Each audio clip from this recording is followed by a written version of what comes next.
अगर आप भी मयूर फिल्म भोजपुरी के ऑडियो वीडियो देखना चाहते हैं तो प्लीज हमारे चैनल को सब्सक्राइब करें और बेल आइकन दबाना ना भूलें। प्रेम से बोली शेरा वाली मैया की जय।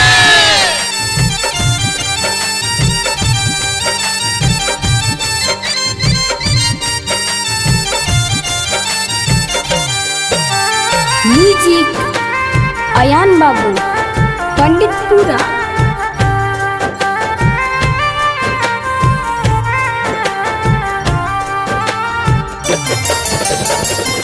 ममता के बदरा कबले हो,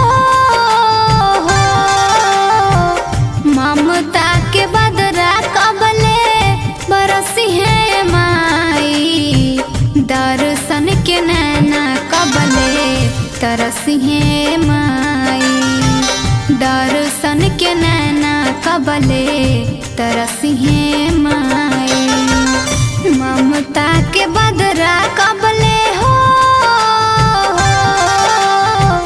ममता के बदरा कबले बरसी है माई, दर्शन के नैना कबले तरसी है माई, दर्शन के नैना कबले तरसी है माई।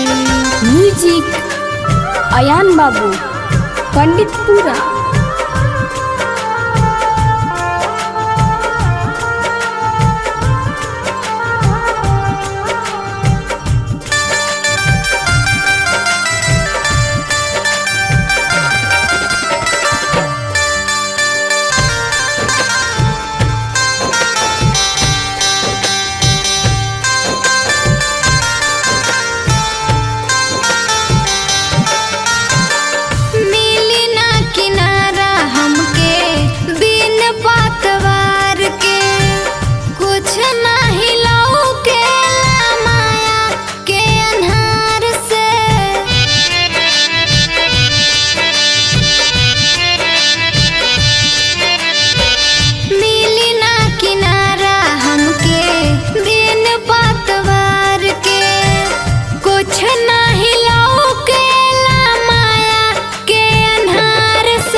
कबले हो,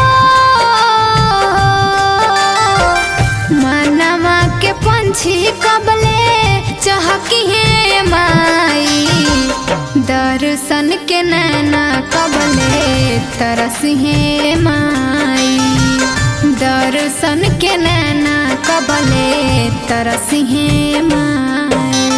म्यूजिक अयान बाबू पंडितपुरा।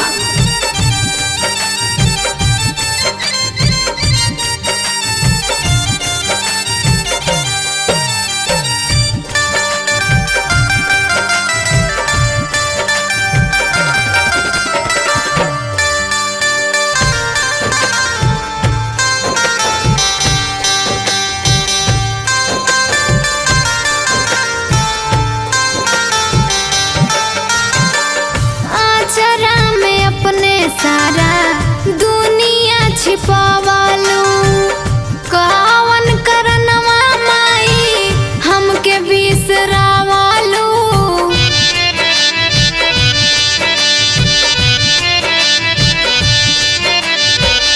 आचरा में अपने सारा दुनिया छिपावालू, कवन करनवा माई हमके बिसराइलू, जिंदगी के बगिया कबले हो, जिंदगी के बगिया कबले चहकी है माई, दर्शन के नैना कबले तरसी है माई, दर्शन के नैना कबले तरसी है माई। म्यूजिक अयान बाबू पंडितपुरा।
के नैना कबले तरसी है माई, दर्शन के नैना कबले तरसी है माई।